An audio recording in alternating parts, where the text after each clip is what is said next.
Bom, vamos então à nossa correção, aí no capítulo 2 de Ciências, sobre o ciclo da água na natureza. Nós já fizemos a leitura, né, do texto, já fizemos nossas marcações, vamos à nossa atividade, tá certo? Página 22, você tem 4 imagens para você observar e analisar sobre o ciclo da água. Então, na letra A, nós tínhamos água no estado sólido, né, as pedrinhas de gelo. A letrinha B, uma panela fervendo, água no estado gasoso. C, as folhas com gotículas, água no estado líquido. E D, a água no estado sólido, no fenômeno da geada. É isso? Letra B, quais são os sinônimos mostrados na imagem A, ou A e D? Explicam suas palavras, como elas acontecem. Então, na letrinha A, temos o granizo, que é a chuva de pedra, e o D, que é a neve. Então, as gotas de água que se evaporam, né, que vão para as nuvens. Quando a temperatura do ar é muito baixa, essas gotas de água se transformam em cristais de gelo e caem como neve, né?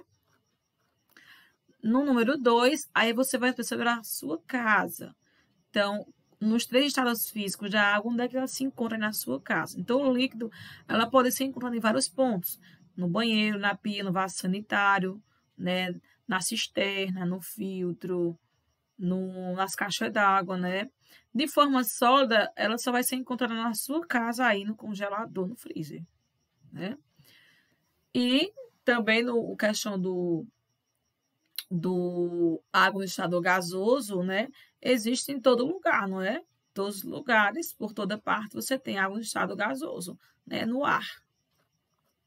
No 3, que uso podemos fazer da água no estado sólido e gasoso? Bom, no estado sólido, a gente usa para esfriar bebidas e alimentos, né? E o vapor de água ele é utilizado na limpeza e higienização de objetos, para passar roupas, para gerar energia nas turbinas. Por exemplo, o vapor, né, de água, no caso, na limpeza e higienização dos objetos, não é? A vapor, passar ferro a vapor, assim. O 4 é o boletim meteorológico no estado do Recife. E a pergunta é, podemos afirmar que o clima está seco? Nós vimos aqui, ó, a máxima é de 31 e aqui a mínima de 23. Manhã ensolarada, tarde aí com pancada de chuva, né? E à noite também chuvosa, certo? Então, nós temos de 6 milímetros, 67% é de chuva. Umidade relativa do ar, a maior é de 78%, a mínima é de 59%, certo? Então, a pergunta é, podemos afirmar que o clima está seco na cidade? Justifique. Não, ela não está seca. Por que não está seca? Porque, de acordo com a previsão, a possibilidade de chuva, sim, 67% de possibilidade de chuva. E a umidade está entre 59% e 78%, o que não caracteriza o clima seco. Lembra que a professora Cecília falou das 3 porcentagens? Aqui estava boa, aqui estava em estado de alerta, né? Então, aqui nós temos 59% a 78% de umidade relativa do ar. Então, o clima aqui não está seco, tá, gente? Na página 24, sobre as mudanças do estado físico. Na página 25, é desse experimento, que depois nós vamos ver, certo? A página 26, sobre o ciclo da água na natureza. E aqui na página 27, o que você acha? A água potável limpa, segura, adequada, ela é vital para a sobrevivência de todos os organismos vivos e para o funcionamento dos ecossistemas, comunidades e economias. Nós sabemos que o planeta Terra ele tem, né, dos 100% da água do planeta, 97% é salgada, apenas 3% é doce. Então, devemos cuidar e preservar dessa água. Então, a água boa para o consumo humano, né, dos seres vivos é água doce. A qualidade da água em todo o mundo é cada vez mais ameaçada devido ao quê? À medida que as populações humanas crescem, as atividades agrícolas, as industriais se expandem e as mudanças climáticas ameaçam alterar o clima hidrológico global. Por exemplo, em nossa cidade nós sofremos muito com a seca, né? A região Nordeste é uma região quente. E aí as pessoas, para complicar, tem essa questão agropecuária, essa questão agrícola, né? O desmatamento, as queimadas, a poluição, que não contribui, né, para a preservação da água no planeta. Então, de que maneira o ciclo da água pode ser afetada pelo ser humano? De diversas formas, né, gente? As atividades humanas influenciam de forma negativa o ciclo da água. como a remoção da vegetação, né? A mata cíclica, que ela é muito importante às margens dos rios, a poluição das águas desses rios e nascentes, a construção de barragens, o desperdício de água são alguns fatores que podem comprometer o ciclo da água na natureza. Por consequência, o clima já interfere no regime de chuvas e na umidade relativa do ar. Por exemplo, você na sua casa vai escovar os dentes, deixa a torneira aberta. Vai tomar um banho, quando está sem sabão, chuva ficar derramando, você sabonando. Vai lavar um prato, enquanto sabão o prato está lá derramando. Não são pequenas ações que você, enquanto criança, pode ajudar na sua casa a preservar o nosso planeta, né, gente? Aqui, para você usar o dicionário, né, procurar o significado dessas palavras, certo? Então, os fenômenos podem trazer consequências inesperadas.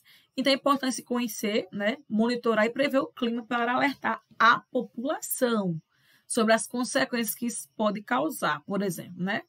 Então, essas palavras se relacionam a esses fenômenos, você vai pesquisar, escrever no seu caderninho, né, o significado delas e depois completar as frases corretamente. Então, seis palavrinhas, você pesquisar no dicionário e fazer no seu caderninho, tá, gente? Fazendo o cantáriozinho e o significado. Está caindo um grande, o quê? Toró. Toró, a gente vê que achou muito forte, né? Uma tromba d'água chegou à praia, arrancou as folhas de coqueiros, derrubou cadeiras, espalhou areia pelas ruas. A região teve o quê? Um verdadeiro dilúvio que inundou as casas, estradas, né? Há pouco tempo tivemos aí muita chuva aqui em Águas Belas, inclusive o Panema transbordou, né? E aí causou estrago em algumas cidades, sabe, aqui vizinho, né? Como Santana do Ipanema. Após o estrago da chuva na semana passada, um novo aguaceiro é esperado para a região sul do Brasil.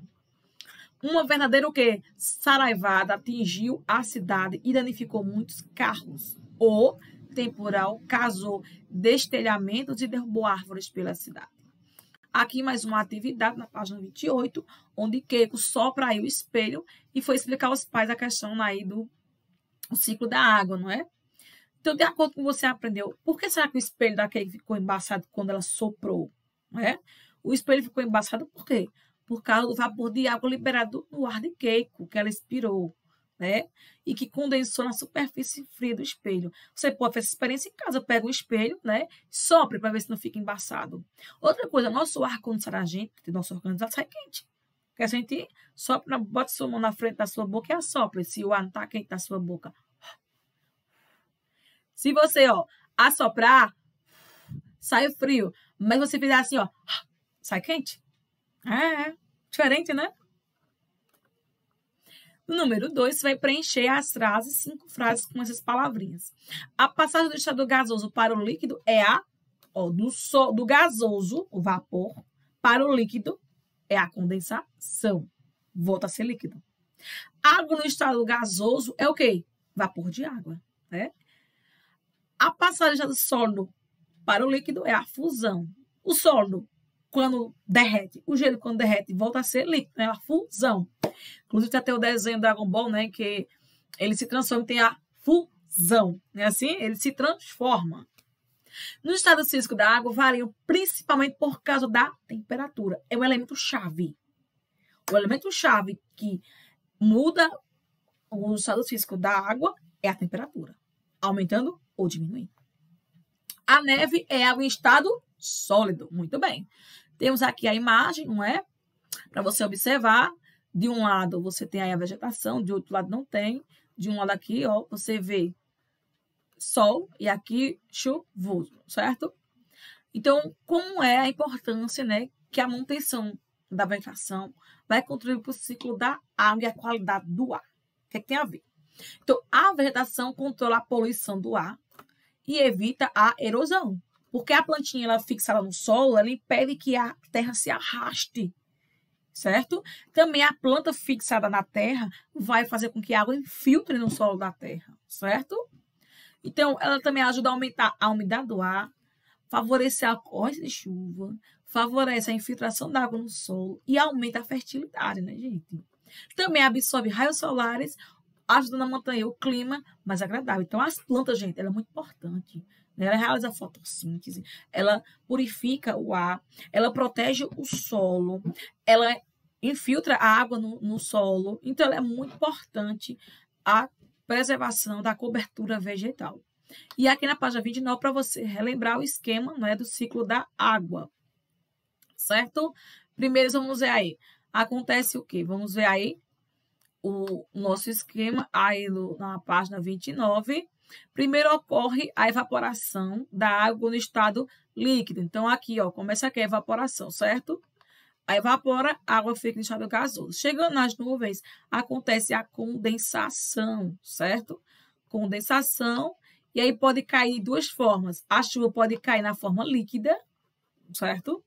E para os rios, mares, oceanos, como também ela pode ocorrer a solidificação e cair em estado sólido, que são os blocos de gelo, neve, granizo.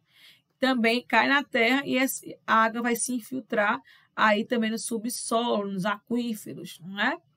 E aqui você tem, né, um resumo, como você aprendeu, como ocorre o ciclo da água. Primeiro a evaporação, mares, rios, as partes mais altas, depois das nuvens, estado gasoso, passa pela condensação e cai a chuva, que pode ser em forma líquida, como também na forma de gelo, né?